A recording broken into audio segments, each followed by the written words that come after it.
Good evening, I'm Tips Mahoy, and this is ArthIntel Night Edition.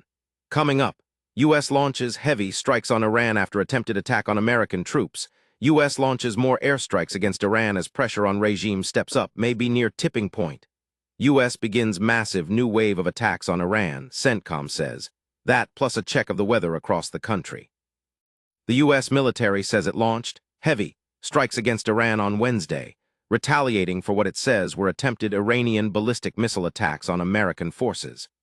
CENTCOM says it hit dozens of Islamic Revolutionary Guard Corps targets after Iran fired on U.S. bases in Jordan and at ships in the Strait of Hormuz a day earlier. CENTCOM says the roughly hour-long operation targeted military command centers, missile and drone facilities, and maritime capabilities, and that all Iranian missiles were intercepted. President Trump had earlier vowed to retaliate, telling reporters, "We're going to be hitting them very hard," as the conflict, which Trump initially said would last only a few weeks, stretches into its fifth month. The U.S. military has launched a new round of airstrikes against Iran, with U.S. Central Command saying forces began the operation at 8 p.m. Eastern Time. CENTCOM called the strikes, which cover what one U.S. official described as a very broad target set, a powerful response to Iran's attempted attack on American forces in the Middle East a day earlier.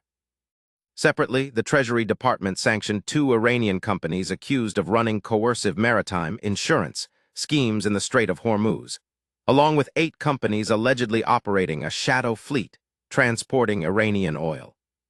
Treasury Secretary Scott Bessent said Iran's economy is in freefall, and former CENTCOM Deputy Commander Robert Harward said the mounting pressure from Gulf allies, Britain's naval contributions, and unrest following executions in Isfahan could bring Iran to what he called a tipping point. The U.S. military has launched a major wave of strikes on Iran, according to Central Command, targeting dozens of Islamic Revolutionary Guard Corps facilities early Thursday. CENTCOM says the operation hit military command centers, missile and drone facilities, coastal surveillance sites, and maritime capabilities across the country, aiming to reduce threats to U.S. forces, shipping, and Gulf allies. The action follows what the U.S. military describes as an attempted Iranian missile attack on American forces on July 28. Iranian state media reported multiple explosions in the country's south, including in Bandar Abbas and on Qeshm Island, as CENTCOM says more than 50,000 U.S. troops remain on high alert across the region. Russia's FSB has formally charged Telegram founder Pavel Durov with aiding terrorist activity and is seeking to place him on an international wanted list. According to the FSB, Telegram failed to remove channels, and a dating bot it alleges Ukrainian intelligence used to recruit young Russians into acts of sabotage and terror. Russian authorities say 46 people between the ages of 12 and 22 have been detained since July 2025 in connection with the alleged campaign. Telegram responded on X with a photo of Durov raising his middle finger, while the case unfolds alongside a Russian regulator-confirmed 55% throttling of Telegram traffic and a state push toward the unencrypted messenger Max. ArthIntel Headline News is brought to you in part by Toolbox Development, AI web development and marketing. Learn more at toolboxdevelopment.net. We'll be right back. The Senate Judiciary Committee has postponed a vote on Todd Blanche's nomination to become Attorney General after he failed to win over 2 key Republicans. According to Sen. John Cornyn, he and Sen. Tom Tillis want written assurances from the Justice Department regarding a proposed $1.8 billion anti-weaponization fund and a deal shielding President Trump from future tax audits.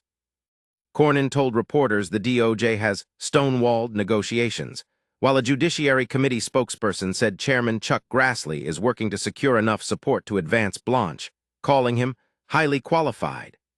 The delay means Blanche's confirmation process will now extend beyond the Senate's 5-week August recess. The Trump administration is using a long-dormant court for the first time to seek the deportation of an Afghan woman accused of supporting an ISIS-inspired terror plot. Nazira Hajizadeh of Fort Worth, Texas, was arrested this week, and according to an FBI memo, she is an ISIS supporter who had her children pledge loyalty to the group and supported a plot by relatives to carry out an attack in the U.S. court filings identify her. as the mother and mother-in-law of two Afghan men convicted in connection with the 2024 Election Day plot in Oklahoma. The Alien Terrorist Removal Court, created in 1996, had never received a case until this month, and a hearing on her deportation is scheduled for Thursday in Washington, D.C. Dr. Anthony Fauci appeared under subpoena Wednesday before the Senate Homeland Security and Governmental Affairs Committee, invoking the Fifth Amendment 111 times, according to the article. That prompted Senator Rand Paul to move to hold him in contempt of Congress. Trump advisor Stephen Miller reacted on Fox News, saying President Trump had questioned COVID origins, testing requirements, and restrictions on children and healthy adults. Miller also said the Biden campaign in 2020 spent hundreds of millions of dollars attacking Trump for pushing to reopen the country. Pranksters have plastered missing person posters around Washington, D.C., poking fun at Senator Mitch McConnell, who has not appeared in public in over a month. The posters, tied to the group Save America movement, describe the 84-year-old Kentucky Republican as turtle-like, and note he's been blocking something in the Senate. McConnell was hospitalized June 14 after a fall that led to a mild case of pneumonia, and his office says he's still undergoing physical therapy and has not been medically cleared to return to work. The senator now faces mounting pressure, including a letter from Kentucky Governor Andy Beshear asking him to publicly prove his capacity to serve or resign. ArthIntel Headline News is brought to you in part by Toolbox Development, AI web development and marketing. Learn more at toolboxdevelopment.net. We'll be right back. Edgar Quero's RBI single in the 12th inning lifted the Chicago White Sox to a 6-5 win over the New York Yankees on Wednesday night, keeping Chicago a game and a half ahead of Cleveland in the AL Central. The White Sox rallied from a 4-1 deficit, tying it with back-to-back eighth-inning homers from Sam Antonacci and Munetaka Murakami. New York had taken an 11th-inning lead on Anthony Volpe's pinch-hit sacrifice fly, but Chicago answered when Murakami scored on catcher Ali Sanchez's errant pickoff throw, setting up Quero's game winner. Jordan Hicks earned the win despite leaving the bases loaded in the top of the 12th, while Ryan Yarbrough took the loss as the Yankees dropped 2-1-2 games behind AL East leader Tampa Bay. The Protect College Sports Act, a bipartisan Senate bill that would give the NCAA an antitrust exemption to enforce spending caps and eligibility rules, remains unfinished as a key deadline looms. Sources tell CBS Sports the Big Ten and SEC missed a Wednesday 9 a.m. deadline to state their position, with the sticking point being associated entities, language meant to close a loophole letting schools route extra money to athletes through sponsors. A Senate staff member said, according to multiple outlets, that with every passing minute odds are slimmer, the bill can move before Congress August 7 recess. Big Ten Commissioner Tony Petitti told CBS Sports negotiations continue, saying scheduling calls is easy. Having the right things to say on them is a lot harder. NFL training camps are officially underway, with ESPN's NFL Nation reporters stationed at all 32 team facilities nationwide. Coverage includes daily updates on standout performers, quarterback battles, depth chart movement, and which players on the roster bubble could make final 53-man cuts. Camps are being held everywhere from Lambeau Field in Green Bay to Loyola Marymount University in Los Angeles. Fans can expect continuing camp notebooks until the first full week of preseason action kicks off on August 13th. Athletics first baseman Nick Kurtz was forced out of Wednesday night's game against the Boston Red Sox after being hit by a pitch. Kurtz was struck on the left forearm by a 95 mph sinker from Red Sox starter Patrick Sandoval during a 3-2 count in the first inning, leaving with a bruised forearm. The injury comes just days after Kurtz returned from the injured list Saturday following a right thumb sprain.